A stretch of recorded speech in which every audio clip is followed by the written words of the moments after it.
Halo, apa kabar? Assalamualaikum warahmatullahi wabarakatuh. Saya Heru Arif. Senang sekali kembali bisa menjumpai Anda semua.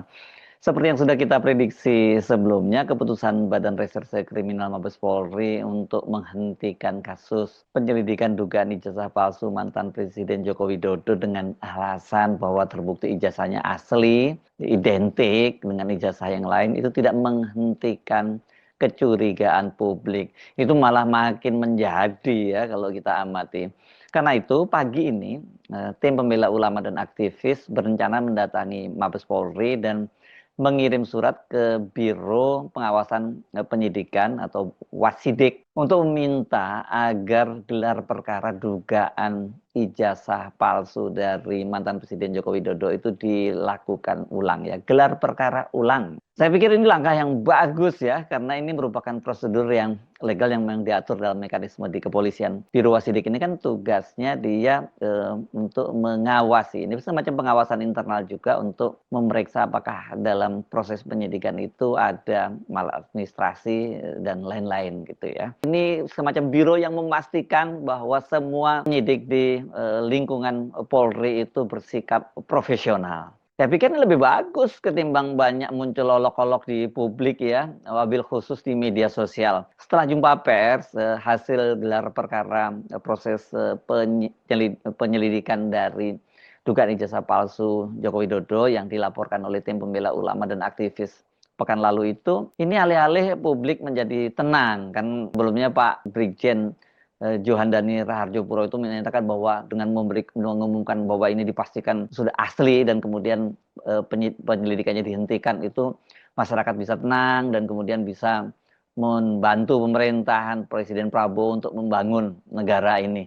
Harapan itu sebenarnya sejak awal Pak Johandani juga tahu pasti itu nggak mungkin. Apalagi kalau kemudian kita tahu proses yang berlangsung di Barreskrim itu sendiri kan sudah sejak awal banyak yang menyarankan agar ada second opinion gitu. Jadi ya, publik walau apapun pengumumannya, walau apalagi kalau pengumumannya ternyata dinyatakan ijazah Pak Jokowi asli, ya publik makin nggak puas. Ini contoh aja di media sosial ya. Saya kira Anda sendiri juga pasti banyak kirimannya ini beredar di WhatsApp grup dan sebagainya, di akun-akun Instagram juga banyak sekali itu bahwa ijazahnya Pak Jokowi itu yang kan disebutkan oleh Pak Juandani itu asli dan itu identik. Kenapa sebut asli? Karena identik juga dengan ijazah pembanding teman-teman kuliahnya, itu malah dibuat jadi meme. Ini ada yang membuat meme dengan menobatkan Jokowi sebagai lulusan terbaik Universitas Barreskrim, Fakultas Forensik seperti ini nih, ini ya meme-nya berikut ini. Jelas ini hanya kolok-kolok ya, Pak Jokowi nggak perlu baper, para pendukungnya Pak Jokowi juga nggak perlu baper kemudian membawa kasus ini ke polisi gitu ya, karena dianggap menghina Pak Jokowi dan juga menghina institusi kepolisian. Dan kepolisian saya kira juga nggak perlu terlalu baper ya kalau ada meme semacam ini banyak sekali beredar tuh. Saya tampilkan saja ini biar tahu beginilah kira-kira respon publik itu. Ada juga yang membuat meme juara satu lomba ijazah identik. Ada, karena memang soal identik itu sekarang ini betul-betul sedang jadi olok-olok ya, sedang jadi guyonan di media sosial, karena identik itu pertanyaan, identik sama asli itu sama nggak begitu? Karena kalau identik dengan ijazah palsu juga, karena misalnya pembandingnya juga palsu, ya berarti kan dia ijazahnya nggak asli. Ini memang logical fallacy ini ya mungkin yang disebut seperti itu ya, menyebutnya bahwa ini identik ya, karena itu disimbolkan itu adalah ijazah yang asli. Makanya disebutnya juara satu lomba. Itu mungkin maksudnya ini mengacu pada Pak Jokowi kan sebelumnya juga pernah dinobatkan sebagai juara nomor 3 untuk pemimpin terkorup di seluruh dunia oleh OCCRP ya gitu. Sayang sekali ya kalau gara-gara itu sebenarnya Barreskrim misalnya nggak mau ada pembanding untuk penelitiannya di Puslap 4 itu, kemudian Barreskrim bahkan ini Polri sebagai institusi yang harusnya menjadi institusi yang sangat kredibel dan dihormati.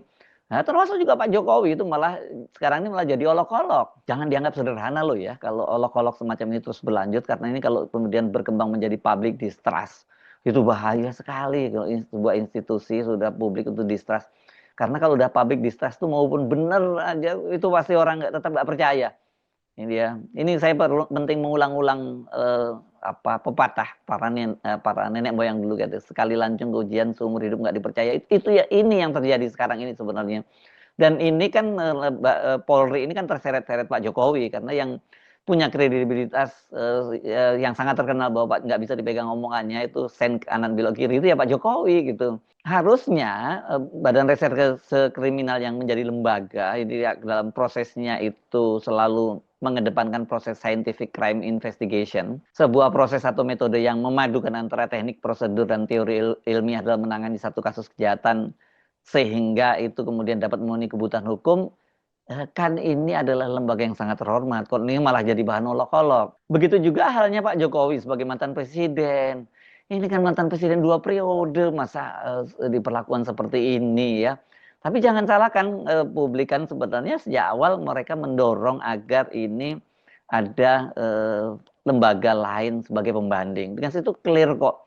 Apalagi kalau kemudian Barreskrim itu sangat percaya diri bahwa Puslap 4 ini selama ini juga cukup akurat, berhasil mengungkap kasus-kasus besar begitu, lepas dari berbagai kontroversi sebelumnya, harusnya pede gitu ya. Karena kalau namanya proses ilmiah itu saya kira mau dilakukan tes dimanapun juga, asal satu lembaganya itu cukup kredibel, kedua orangnya ya gitu, lembaganya kredibel, alatnya pasti menunjukkan jelas bahwa itu presisi gitu. Tapi kalau orangnya kemudian yang behind the machine-nya itu nggak bisa dipercaya gitu, dia bisa memalsukannya karena nggak ada pengawasan, kan itu yang jadi masalah. Jadi sebenarnya aman kemarin kalau kemudian oke, silahkan Puslapor akan juga melakukan penelitian, kemudian ini silahkan kalau Anda mau ada pembanding atau ahli misalnya yang juga meneliti itu kan selesai ini kontroversi yang seperti sekarang ini.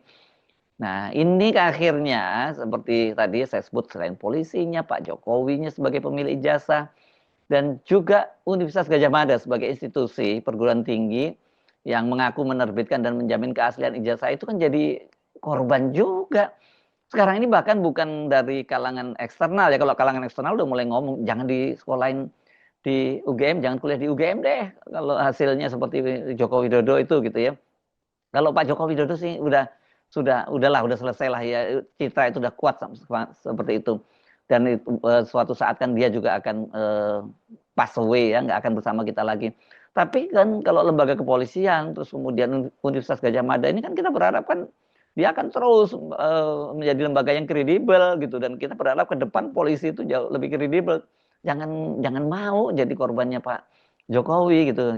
Pak Jokowi ada batasnya, tapi institusi itu nggak ada batasnya, baik institusi kepolisian maupun Universitas Gadjah Mada.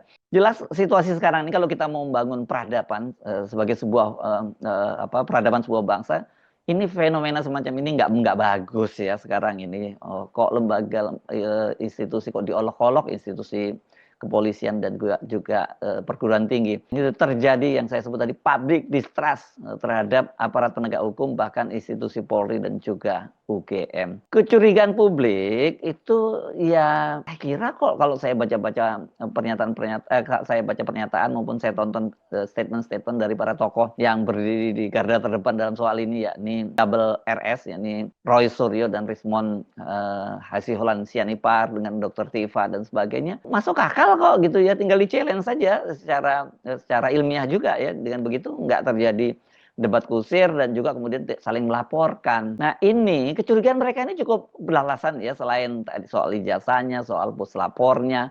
Kemudian juga, nah ini yang lebih menarik lagi karena ternyata dari jumpa pers itu kemarin yang ketika penyidik atau Barreskrim itu menunjukkan selain ijazah juga ada barang bukti yang lain yang sempat ditunjukkan pada publik.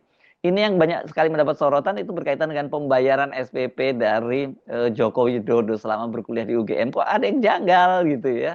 Bahkan sampai ada yang menyorot itu tanda tangannya juga beda.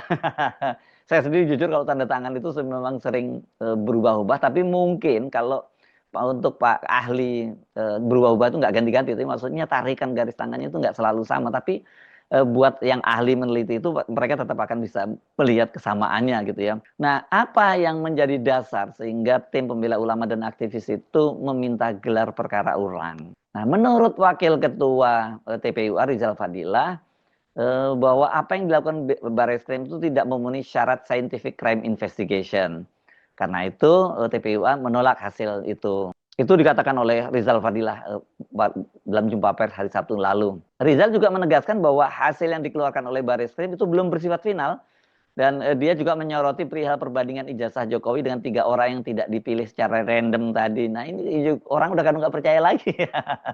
Kalau dipilih orang-orang yang selama ini jadi pendukung Jokowi, orang nggak percaya juga. Jangan-jangan ijazahnya sama-sama palsu. Jadi identik palsunya begitu loh cara berpikirnya publik itu. Ya saya kira itu kewajaran timbul pertanyaan semacam seperti itu karena tidak pakai sistem random siapa. Jangan-jangan terpaksa bahwa 3 orang itu yang sudah ditentukan. Itu kata Rizal Fadilah. Nah, Rizal Fadilah itu kepada media, dia menyatakan setidaknya 3 alasan mengapa mereka itu menolak ijazah Jokowi itu disebut asli oleh Barreskrim. Yang pertama, itu kesimpulan Barreskrim bahwa ijazah Jokowi identik dan otentik belum final karena yang berwenang memvonis bahwa ijazah Jokowi otentik adalah pengadilan, bukan Barreskrim. Yang kedua, ada pergeseran mana identik menjadi otentik atau asli. Sementara dari pihak TPUA sendiri masih mempertanyakan apakah 3 ijazah yang dijadikan pembanding memiliki kredibilitas dan terjamin keasliannya. Jangan-jangan pembandingnya palsu sehingga identik palsu. Yang ketiga, tidak memenuhi scientific crime investigation karena pengujian tidak dilakukan dengan menguji pada usia kertas, jenis huruf, dan lain-lain. Nah, itu soal ijazahnya sendiri. Belakangan itu juga muncul, ini menarik yang membuat analisis bukan main-main, ini pakar komunikasi, Buniyani, Dokter Buniyani ya, yang mengatakan bahwa ini dia mencurigai ini ada apa ini gitu, bukan mencurigai tepatnya dia mempertanyakan karena itu berdasarkan barang bukti yang dipaparkan oleh Barreskrim. Karena kata dia kan Jokowi itu masuk UGM pada tahun 1980, yang artinya dia mulai kuliah semester 1 sekitar bulan Juli Agustus. Ini setelah digeser ya, karena ada penambahan angkatannya Pak Jokowi, saya kira nggak beda jauh dengan saya. Ini ada pertambahan waktu sekolah ya sampai 3,5 tahun waktu SMP-nya gitu ya. Kalau dia memang kuliah semester 1-nya sekitar bulan Juli Agustus, artinya dia bayar SPP semester 1 pada sekitar bulan Juli Agustus 1980 juga. Kemudian semester 2-nya mulai sekitar Januari dan bayar SPP pada bulan Januari 1981. Dan kemudian semester 3-nya dibayar SPP mulai sekitar bulan Juli Agustus 81, semester 4 itu bayar SPP mulai sekitar bulan Januari 1982.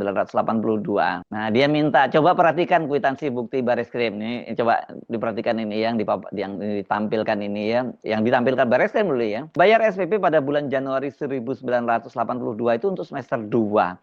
Mestinya kan itu untuk semester 4. Apa Jokowi begitu maksudnya diterima di UGM langsung istirahat atau tidak kuliah selama 2 semester berturut-turut, sehingga pada Januari 1982 dia baru semester 2 bukan semester 4. Itu kata Buniyani yang ditulis di akun Facebook pribadinya. Data dari Barreskrim ini sangat membingungkan dan janggal. Mungkin ada yang bisa menjelaskan. Ini dia bertanya ya. Ya karena ini data yang dipaparkan, barang bukti yang dipaparkan oleh Barreskrim Mabes Polri ketika menunjukkan sejumlah bukti bahwa Joko Widodo itu merupakan mahasiswa Fakultas Kehutanan UGM. Ya, salah satunya tadi, tanda setor SPP semester 2 tahun ajaran 8182 atas nama Joko Widodo. Jadi ini makin dikulik, makin banyak kejanggalan-kejanggalan. Jadi saya kira langkah yang dilakukan oleh TPUA ini sudah tepat. Mereka minta agar Biro Wasidik untuk memerintahkan agar dilakukan gelar perkara ulang, dan kemudian ini akan sangat bagus karena meskipun tidak ada kewajiban lah katakanlah itu untuk menghadirkan mereka yang pelapor atau kemudian juga menghadirkan ahli dalam gelar perkara dan sebagainya. Saya kira situasinya agak berbeda sekarang ini, situasinya extraordinary. Akan sangat bagus itu kalau kemudian kalau memang serius ingin agar kasus ini segera terungkap dan duduk soalnya itu semakin jelas dan nggak terus-menerus menjadi polemik. Saya banyak yang dari komplain, ini bosan Mas Hersu terus-menerus bahas ijazah Jokowi, tapi apa boleh buat? Itu ya yang jadi sekarang yang masih terus jadi perbincangan di publik itu gitu ya. Ini kan sayang sekali ya, dalam situasi seperti ini kok kemudian yang menyita perhatian publik malah Pak Jokowi, bukannya Pak Prabowo. Sekarang presidennya siapa sih? Kok yang muncul tiap hari di media itu kok Pak Jokowi? Nggak salah ya kalau Pak SBY mengingatkan ini bahayanya matahari kembar. Memang bahaya nih. Lama-lama orang lupa dan menganggap bahwa presidennya masih Joko Widodo, bukan Prabowo Subianto. Saya Harus Benar Arif, sampai ketemu lagi. Wassalamualaikum warahmatullahi wabarakatuh.